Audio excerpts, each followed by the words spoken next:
આકાશવાણી સમાચાર સુકેશ ગુપ્તા વાંચે છે. સૌપ્રથમ મુખ્ય સમાચાર. પ્રધાનમંત્રી નરેન્દ્ર મોદીએ જણાવ્યું કે ભારત અને ઉઝબેકિસ્તાન બંને દેશ પ્રાદેશિક સલામતીના મુદ્દે એક સમાન વલણ ધરાવે છે.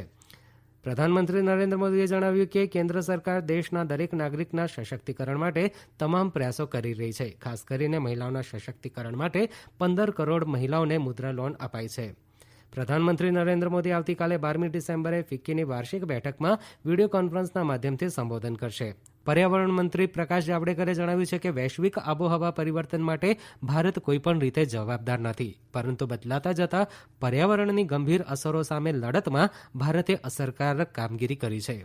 કેન્દ્રીય કાપડ ઉદ્યોગ મંત્રી સ્મૃતિ ઈરાનીએ જણાવ્યું છે કે ભારતીય કાપડ ઉદ્યોગ વિકાસ પામ્યું છે અને સાથોસાથ વિશ્વના કાપડ ઉદ્યોગ સાથે ખર્ચની બાબતમાં શ્રેષ્ઠ સ્પર્ધા ધરાવે છે. દેશમાં ગુજરાત અને મહારાષ્ટ્રના ઘણા વિસ્તારોમાં કમોસમી વરસાદ થયો છે, જ્યારે કેન્દ્ર શાસિત પ્રદેશ લદ્દાખ અને જમ્મુ કાશ્મીરમાં નવેસરથી બરફ સાથે વરસાદ થવાની શક્યતા છે. હવે સમાચાર વિગતવાર. પ્રધાનમંત્રી નરેન્દ્ર મોદી અને ઉઝબેકિસ્તાનના રાષ્ટ્રપતિ શૌકત મિર્ઝીયોવ વચ્ચે વીડિયો કોન્ફરન્સિંગના માધ્યમથી શિખર બેઠક યોજાઈ હતી. ભારત અને મધ્ય એશિયાના કોઈ દેશ વચ્ચે આ પહેલી દ્વિપક્ષીય શિખર બેઠક હતી. બેઠકની શરૂઆતમાં પ્રધાનમંત્રી નરેન્દ્ર મોદીએ જણાવ્યું કે ભારત અને ઉઝબેકિસ્તાન બે સમૃદ્ધ સંસ્કૃતિઓ છે. બંને વચ્ચે પ્રાચીન કાળથી ગાઢ સંબંધ છે. બંને દેશ આતંકવાદ જેવી સમસ્યાનો સામનો કરી રહ્યા છે. બંને દેશ પ્રાદેશિક સલામતીના મુદ્દે એક સમાન વલણ ધરાવે છે. બંને દેશના અગ્રણીઓએ અફઘાનિસ્તાનમાં શાંતિ અને સલામતીની સ્થાપના ઝડપથી થવી જોઈએ અને આ બાબત અફઘાનિસ્તાનમાં નાગરિકોના નિયંત્રણ હેઠળ થવી જોઈએ તે અંગે સહમતિ વ્યક્ત કરી હતી. પ્રધાનમંત્રી નરેન્દ્ર મોદીએ વધુમાં જણાવ્યું કે ઇન્ફોર્મેશન ટેકનોલોજી, શિક્ષણ, આરોગ્ય, તાલીમ અને ક્ષમતા નિર્માણ ક્ષેત્રે અનેક તકો છે. તે માટે ભારત ઉઝબેકિસ્તાન માટે મદદરૂપ થઈ શકે છે. બંને દેશો વચ્ચે સંરક્ષણ ક્ષેત્રે ભાગીદારી દ્વિપક્ષીય સંબંધોને મજબૂત બનાવશે. ગયા વર્ષે બંને દેશોના સશસ્ત્ર દળોની પહેલી સંયુક્ત સૈન્ય કવાયત યોજાઈ હતી. ઉપરાંત અવકાશ અને પરમાણુ ઉર્જા ક્ષેત્રે પણ સંયુક્ત ભાગીદારીના પ્રયાસો વધી રહ્યા છે. પ્રધાનમંત્રી નરેન્દ્ર મોદીએ જણાવ્યું છે કે કેન્દ્ર સરકાર દેશના દરેક નાગરિકના સશક્તિકરણ માટે તમામ પ્રયાસો કરી રહી છે. ખાસ કરીને મહિલાઓના સશક્તિકરણ માટે 15 કરોડ મહિલાઓને મુદ્રા લોન અપાઈ છે. મહિલાઓ આર્થિક રીતે આત્મનિર્ભર બની છે. ચેન્નઈ ખાતે મહાકવિ સુબ્રમણ્યમ સ્વામીની જયંતિની ઉજવણીના ભાગરૂપે વનવીલ સાંસ્કૃતિક કેન્દ્ર દ્વારા વર્ચ્યુઅલ રીતે યોજાયેલા આંતરરાષ્ટ્રીય મહોત્સવ દરમિયાન પ્રધાનમંત્રી નરેન્દ્ર મોદીએ જણાવ્યું હતું કે સુબ્રમણ્યમ ભારતી કવિ, લેખક, સંપાદક, પત્રકાર, સમાજ સુધારક, સ્વાતંત્ર્યવીર અને મહાન વ્યક્તિત્વ હતા. તેમણે તેમના કાર્યો, કવિતાઓ, દર્શન વગેરેથી સમાજમાં યોગદાન આપ્યું હતું. ખાસ કરીને મહિલા સશક્તિકરણ માટે પ્રશંસનીય કામગીરી કરી હતી. પ્રધાનમંત્રી નરેન્દ્ર મોદી આવતીકાલ 12મી ડિસેમ્બરે ફિક્કીની વાર્ષિક બેઠકમાં વીડિયો કોન્ફરન્સ માધ્યમથી સંબોધન કરશે. તેમજ ફિક્કીના વાર્ષિક પ્રદર્શનનું વર્ચ્યુઅલી ઉદઘાટન કરશે.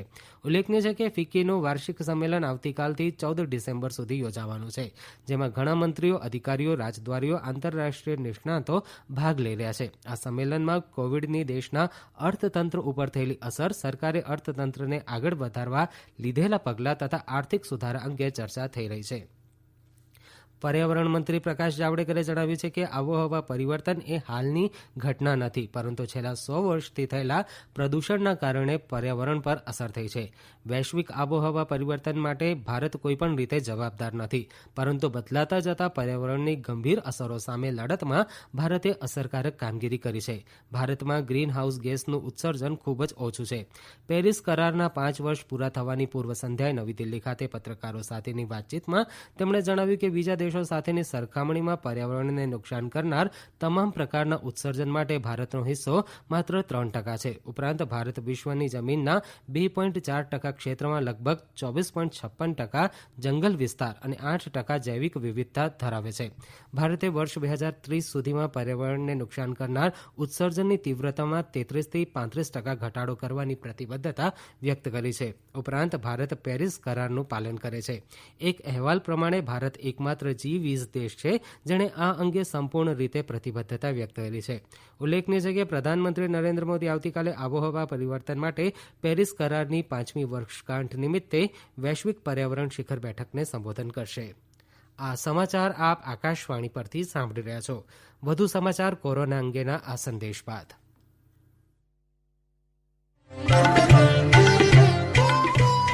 કોવિડથી બચવાના મહત્વપૂર્ણ 3 ઉપાય: માસ્ક પહેરો, 2 ગજનું સલામત અંતર જાળવો અને હાથ સાફ રાખો.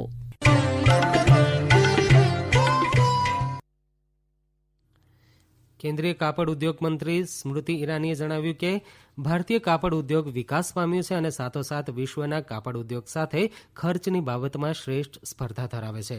આત્મનિર્ભર ભારત અંગે યોજાયેલા વેબિનારને સંબોધન કરતા તેમણે જણાવ્યું કે કોવિડ રોગચાળાની પરિસ્થિતિ દરમિયાન કેન્દ્ર સરકાર અને ઉદ્યોગોએ મળીને કામગીરી કરી છે. રોગચાળો શરૂ થતાં પહેલા ભારતમાં પીપીઈ કીટ ઉત્પાદક કંપનીઓ નહીવત હતી. હવે 1100 જેટલી કંપનીઓ છે. તેવી જ રીતે N95 માસ્ક 2 જ કંપનીઓ ઉત્પાદન કરતી હતી. હવે 200 જેટલી કંપનીઓ માસ્ક ઉત્પાદન કરી રહી છે. રાષ્ટ્રપતિ રામનાથ કોવિંદે ભૂતપૂર્વ રાષ્ટ્રપતિ પ્રણબ મુખર્જીની જન્મજયંતિ નિમિત્તે ભાવભીની અંજલિ અર્પણ કરી છે. રાષ્ટ્રપતિ અને રાષ્ટ્રપતિ ભવનના કર્મચારીઓએ શ્રી મુખર્જીના તૈલચિત્ર પર પુષ્પાંજલિ અર્પણ કરી હતી.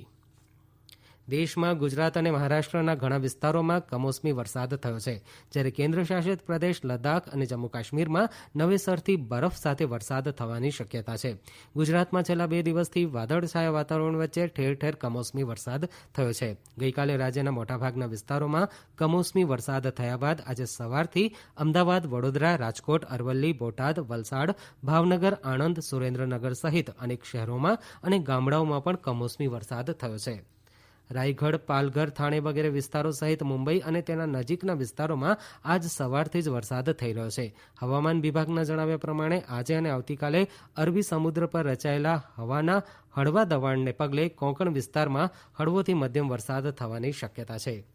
કેન્દ્ર શાસિત પ્રદેશ લદ્દાખ અને જમ્મુ કાશ્મીરના કેટલાક ભાગોમાં બરફ સાથે વરસાદ પડવાની શક્યતા છે. હવામાન વિભાગના જણાવ્યા પ્રમાણે આગામી 24 થી 36 કલાકમાં વરસાદ અથવા બરફ પડવાની શક્યતા છે. છેલ્લા કેટલાક દિવસથી આ ક્ષેત્રોમાં બરફ સાથે વરસાદ પડી રહ્યો છે. ભારતીય જળમાર્ગ અને પરિવહન મંત્રાલયે ભારતીય બંદરોને લગતા નવા ખરડા માટે જાહેર સલાહ સૂચનો અને પરામર્શની જાહેરાત કરી છે, જે વર્ષ 1908ના બંદર અધિનિયમનો સ્થાન લેશે. કેન્દ્રીય વહાણવટા મંત્રી મનસુખ માંડવિયાએ જણાવ્યું કે કેન્દ્ર સરકાર રાષ્ટ્રીય બંદર ગ્રીડ બનાવવાનું કામ કરી રહી છે. આ ખરડાથી ભારતીય દરિયાકાંઠાના વિસ્તારોમાં બંદરોનો માળખાગત વિકાસ થશે. ઉપરાંત અસરકારક વહીવટ દ્વારા આ ક્ષેત્રે મૂડીરોકાણ પણ વધે તેવી શક્યતા છે. આ સૂચિત ખરડામાં મેરીટાઈમ પોર્ટ રેગ્યુલેટરી ઓથોરિટીની રચના, નવી રાષ્ટ્રીય બંદર નીતિ, બંદર સલામતી અને પ્રદૂષણ નિયંત્રણ જેવી કામગીરીની પણ ખાતરી કરાશે. આ ખરડા માટે જરૂરી સૂચનો આ મહિનાની 24મી તારીખ સુધીમાં sagar.mala@nic.in પર મોકલી શકાય છે. ઉપરાંત ખરડા અંગેની માહિતી shipmin.gov.in વેબસાઇટ પર પણ ઉપલબ્ધ રહેશે. કેન્દ્રીય પેટ્રોલિયમ, પ્રાકૃતિક ગેસ અને સ્ટીલ મંત્રી ધર્મેન્દ્ર પ્રધાને કેન્દ્રીય કોલસા અને ખાણ રાજ્યમંત્રી પ્રહલાદ જોશી અને કેન્દ્રીય રસાયણ અને ખાતર રાજ્યમંત્રી મનસુખ માંડવિયા સાથે ઓડિશામાં કોલસાનું ગેસમાં રૂપાંતરણ અને યુરિયા ઉત્પાદન પ્રોજેક્ટની પ્રગતિની સમીક્ષા કરી હતી. ઓડિશામાં તલચર ફર્ટિલાઇઝર લિમિટેડ ભારતનો પ્રથમ કોલસો ગેસ આધારિત ખાતર પ્લાન્ટ હશે, જ્યાં પેટકોકનું મિશ્રણ કરાશે. કેન્દ્રીય મંત્રી ધર્મેન્દ્ર પ્રધાને આશા વ્યક્ત કરી છે કે આ પ્રોજેક્ટની સફળતાથી યુરિયા ઉત્પાદનમાં આત્મનિર્ભરતા પ્રાપ્ત થશે. ઓડિશામાં રોજગારી અને વિકાસની તકો ઊભી થશે. અંતમાં મુખ્ય સમાચાર ફરી એકવાર. પ્રધાનમંત્રી નરેન્દ્ર મોદીએ જણાવ્યું કે ભારત અને ઉઝબેકિસ્તાન બંને દેશ પ્રાદેશિક સલામતીના મુદ્દે એક સમાન વલણ ધરાવે છે. પ્રધાનમંત્રી નરેન્દ્ર મોદીએ જણાવ્યું કે કેન્દ્ર સરકાર દેશના દરેક નાગરિકના સશક્તિકરણ માટે તમામ પ્રયાસો કરી રહી છે. ખાસ કરીને મહિલાઓના સશક્તિકરણ માટે 15 કરોડ મહિલાઓને મુદ્રા લોન અપાઈ છે. પ્રધાનમંત્રી નરેન્દ્ર મોદી આવતીકાલે 12મી ડિસેમ્બરે ફિક્કીની વાર્ષિક બેઠકમાં વિડીયો કોન્ફરન્સના માધ્યમથી સંબોધન કરશે. પર્યાવરણ મંત્રી પ્રકાશ જાવડેકરે જણાવ્યું છે કે વૈશ્વિક આબોહવા પરિવર્તન માટે ભારત કોઈપણ રીતે જવાબદાર નથી, પરંતુ બદલાતા જતા પર્યાવરણની ગંભીર અસરો સામે લડતમાં ભારતે અસરકારક કામગીરી કરી છે. દેશમાં ગુજરાત અને મહારાષ્ટ્રના ઘણા વિસ્તારોમાં કમોસમી વરસાદ થયો છે, જ્યારે કેન્દ્ર શાસિત પ્રદેશ લદ્દાખ અને જમ્મુ કાશ્મીરમાં નવેસરથી બરફ સાથે વરસાદ થવાની શક્યતા છે. આકાશવાણી પરથી સમાચાર પૂરા થયા.